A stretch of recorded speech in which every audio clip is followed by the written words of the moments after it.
Salut à tous, bienvenue dans ce nouveau vlog. Donc là, je voudrais vous parler des jus de fruits, des fruits et du cheat meal en prise de masse.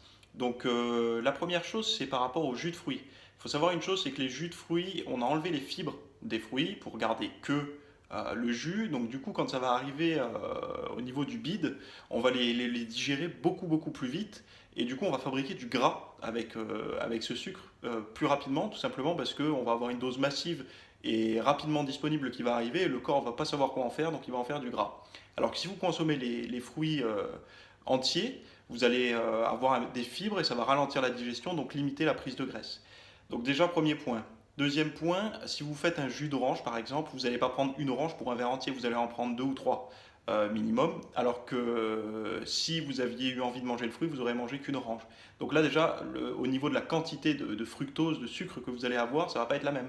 Donc préférez de manger un fruit entier plutôt que des jus, ce que j'aime pas trop. Et il y a autre chose, ne prenez pas de la poudre de fructose pour mettre dans vos yaourts, des choses comme ça. Enfin, j'espère que vous ne mangez pas de yaourt, mais ne prenez pas cette poudre-là en disant oui, mais c'est du sucre du fruit, c'est 100% chimique et le corps aime beaucoup fabriquer de la graisse avec ce genre de choses. Donc évitez, s'il vous plaît. Après, autre chose, c'est on m'a posé une question par rapport au jour de triche, au repas de triche en prise de masse. Est-ce que c'est autorisé, utile, pas utile? Il faut savoir une chose, c'est quand on est en prise de masse, si on la réussit correctement, donc si on règle bien tout au niveau des entraînements et de la diététique, on prendra pas mal de muscles et on prendra un petit peu de gras. Mais on prendra toujours du gras, c'est obligatoire. Ce qui dit je prends pas de gras, je sèche en même temps que je prends du muscle pendant des mois et des mois, c'est vraiment très compliqué et honnêtement, à part quand on est débutant, je vois pas comment on fait.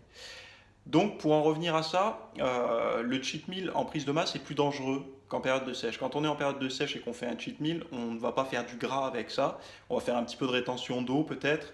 Parce qu'en fait, on est dans un état catabolique quand on sèche, c'est-à-dire qu'on détruit graisse, muscle, on détruit tout. Et enfin, on essaie de détruire plus de graisse que de muscle, mais ça, c'est pareil, c'est compliqué.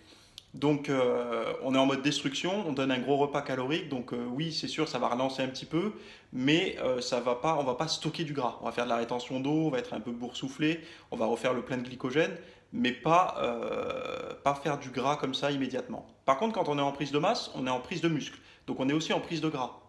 Ça il faut le savoir. Et quand on va faire un repas très calorique, vu que la prise de graisse est déjà activée au quotidien à petite dose quand on fait une prise de masse, le jour de triche, le repas de triche va favoriser la prise de graisse. Et vu que le lendemain on continue sa prise de masse, on va continuer d'entretenir ça, on ne va pas le perdre, quoi. Donc mon conseil personnel, c'est que quand vous êtes en prise de masse, essayez de faire attention lors de vos jours de triche, vos repas de triche, à manger moins crade que quand vous faites un jour de triche en sèche, parce que ça aura des conséquences plus néfastes. Voilà, je vous dis à plus pour une prochaine vidéo, ciao.